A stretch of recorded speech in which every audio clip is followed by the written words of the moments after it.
University of Michigan hosted its Wolverine Intercollegiate Golf Tournament at its famed Big Ten course, and 9 other schools hope to spoil their party. With Big Ten rivals Michigan State and Penn State looking to upstage the Wolverines, a couple of little schools hope to knock off the Big Ten. Local programs from U of D Mercy to Oakland University hope to spoil the party, but a little school from Texas got in the way. With no schools under par as a team after 36 holes in day one, things are about to change. For Oakland University, Coach Cunningham's team was a combined 42 over, and playing time was at stake. Well, typically I don't get put a score in anybody's head because I want them to just go out and play their best and have no, basically feel free to go out and shoot as low as you possibly can that day. But after yesterday's round, 2 rounds, we put up some numbers that the guys needed to shoot to be eligible to qualify for this weekend's tournament. We created some exemption numbers, and a couple guys met those numbers, others were close. But I think it provided a sense of urgency, maybe not being so careless with some of the opportunities that were out there. Sophomore Evan Bowser got the message. His pars at 3 and 4 went towards a 77, 72, and 2 under par 69 to lead all Grizzlies. Still, OU finished dead last. UD Mercy also had their struggles. Freshman Kyle Gaines from Brother Rice was the top Titan. His birdie on 4 and near chip-in on the par 3 fifth were a bright spot for the Titans. His consistency was appreciated by Coach Engel as he shot a 74, 73, and 73. I think we learned that there's a lot of talent on the team. I was really pleased with Kyle Gaines, who, for the second week in a row or second tournament in a row, he's been very solid. And again, as you were talking with the guys, it's not always easy for freshmen just to walk right in and tear things up. One team that traveled a long way was San Jose State. Cody Glick was a medalist at U of M. He opened with an opening 36-hole total of 68 and then a 64 and cruised to medalist honors by 3 strokes over Chris O'Neill of U of M.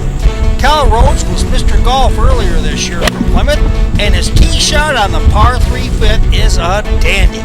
Landing about 7 feet from the pin, he calmly rolls in his birdie and cards a 1 over 72 on the day. A chip-in by San Jose's Daniel Semler was a highlight for the other Spartans, who finished 7th overall.